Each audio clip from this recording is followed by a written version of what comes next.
NIA ने 10 राज्यों के 55 शहरों में छापा मारा है और अब तक 44 ऐसे नेटवर्क को पकड़ा है जो रोहिंग्या घुसपैठियों को भारत में एंट्री कराते थे।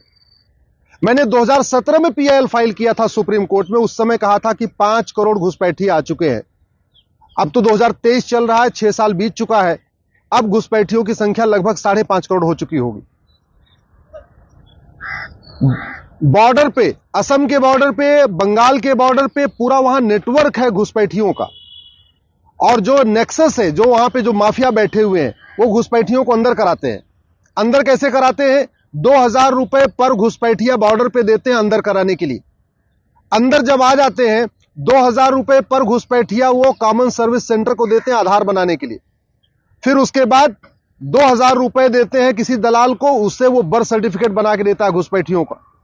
2 से 3000 रुपए पर घुसपैठिए पे खर्च करते हैं, राशन कार्ड बन जाता है। 3 से 4000 रुपए में पर घुसपैठिए के ऊपर ड्राइविंग लाइसेंस बन जाता है। जब 4 डॉक्यूमेंट हो जाते हैं फिर घुसपैठियों का वोटर आईडी बनवा देते हैं। और जब वोटर आईडी बन जाता है तो घुसपैठियों का बैंक में खाता खुलवा देते हैं। उसके बाद भारत के जो टैक्स पेयर है, टैक्स पेयर के पैसे से घुसपैठियों को मुफ्त में मकान मिलता है, मुफ्त में दुकान मिलती है, मुफ्त में राशन कार्ड मिलता है, मुफ्त में राशन मिलता है, वजीफा मिलता है घुसपैठियों के बच्चों को। तो पूरा का पूरा इतना बड़ा जो नेटवर्क काम कर रहा है, उस पे एनआईए ने छापा मारा है 10 राज्यों में। बिहार में भी छापा मारा है, राजस्थान में भी छापा मारा है, हरियाणा में छापा मारा है। और एनआईए का कहना है ये घुसपैठी पूरे देश में फैल चुके हैं। मैं बार बार कह रहा हूं, घुसपैठ ऐसे नहीं रुकेगी। सठे साठम समाचरे सिद्धांत अपनाना पड़ेगा, कठोर दंड की व्यवस्था करना पड़ेगा। पहली बात, घुसपैठ को भारत में देशद्रोह घोषित करना पड़ेगा।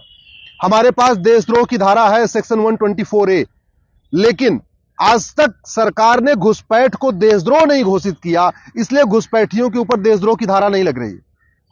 भारत में घुसपैठ जो है हमारी राष्ट्रीय सुरक्षा के लिए खतरा है। राष्ट्रीय सुरक्षा से जो खतरा है उससे निपटने के लिए हमारे पास एक कानून है, नेशनल सिक्योरिटी एक्ट। लेकिन सरकार ने घुसपैठ को राष्ट्र की सुरक्षा के लिए खतरा नहीं घोषित किया, इसलिए पुलिस घुसपैठियों पर एनएसए नहीं लगाती है। घुसपैठ हमारी देश की एकता अखंडता के लिए खतरा है, और देश की एकता अखंडता के लिए जो खतरा होता है उससे निपटने के लिए हमारे पास एक कानून है, यूएपीए।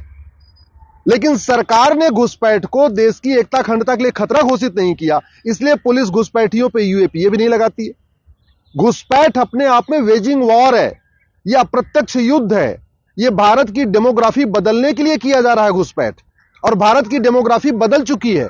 9 राज्यों की डेमोग्राफी बदल चुकी है, 200 जिलों की डेमोग्राफी बदल चुकी है, 300 तहसीलों की डेमोग्राफी बदल चुकी है। इसलिए मैं कह रहा हूं, घुसपैठ को वेजिंग वॉर डिक्लेयर करिए।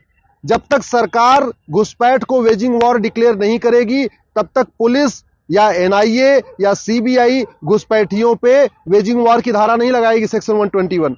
वेजिंग वॉर में आजीवन कारावास और फांसी की सजा है, लेकिन वेजिंग वॉर की धारा ही नहीं लगाई जा रही क्योंकि सरकार ने कभी इसको डिक्लेयर नहीं किया। इसी तरीके से घुसपैठ एक ऑर्गेनाइज क्राइम है। घुसपैठिया अकेले नहीं आता, उसका पूरा नेटवर्क है। एक व्यक्ति घुसपैठियों को आधार बना के देता है, दूसरा उनका राशन कार्ड बना के देता है, तीसरा उनका वोटर आईडी बना के देता है, चौथा उनको फंडिंग कराता है, कोई उनके लिए झुग्गी की व्यवस्था करता है, कोई उनके लिए बॉर्डर से बस के जरिए उनको ट्रांसपोर्ट करता है। बंगाल में, असम में बहुत सारे ट्रांसपोर्टर ऐसे हैं जो यही काम करते हैं। जो घुसपैठिए बॉर्डर पे एंट्री करते हैं उनको वो बिहार पहुंचाएंगे, उत्तर प्रदेश पहुंचाएंगे, दिल्ली पहुंचाएंगे, जम्मू पहुंचाएंगे, राजस्थान पहुंचाएंगे। मैंने खुद अपनी आंखों से देखा है कि वहां पे घुसपैठिए जब बॉर्डर में एंट्री करते हैं तो टूर एंड ट्रेवल की बस में बैठ जाते हैं। बाकायदा उस पे गाड़ी पे, बस पे लिखा भी रहता है टूर एंड ट्रेवल, कि मतलब ये यात्रा पे जा रहे हैं, भारत भ्रमण पे जा रहे हैं। और वो बस आती है राजस्थान में घुसपैठियों को छोड़ के, वो खाली चली जाती है। घुसपैठियों से भरी बस आती है कश्मीर में, घुसपैठियों को छोड़ती है, फिर खाली चली जाती है।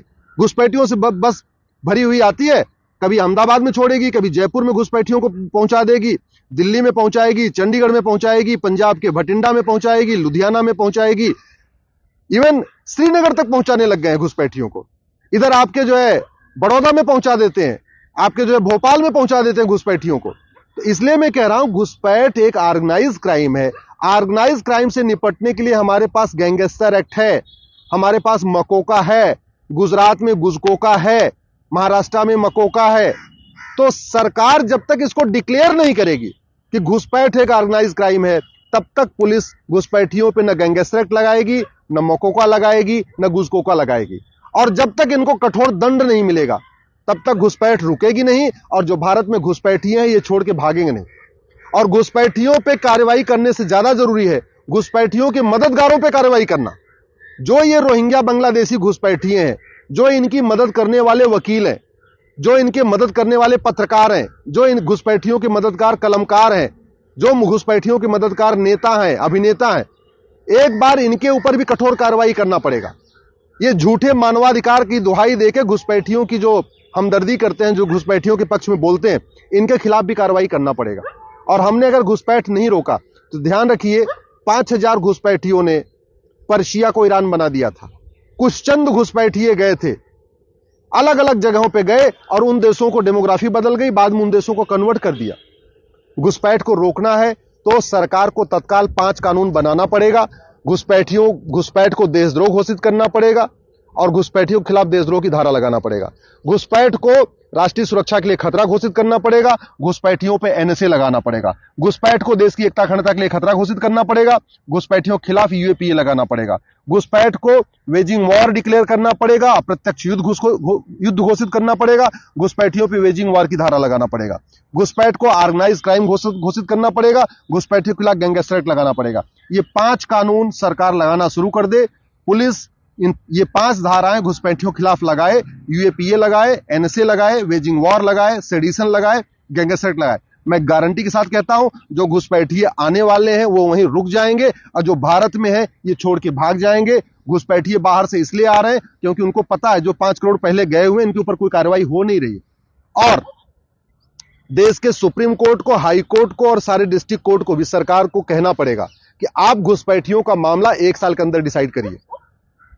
जब तक जस्टिस विद इन ईयर लागू नहीं होगा, जब तक 1 साल के अंदर घुसपैठियों के मामलों की सुनवाई नहीं होगी, तब तक न घुसपैठिए जाएंगे और घुसपैठिए आते रहेंगे। और आने वाले टाइम में अभी तो केवल 200 जिलों की डेमोग्राफी बदली है, 300 तहसीलों की डेमोग्राफी बदली है, केवल 9 राज्यों की डेमोग्राफी बदली है। अगर हमने घुसपैठ को नहीं रोका तो अगले 20 से 25 साल में पूरे देश की डेमोग्राफी बदल जाएगी।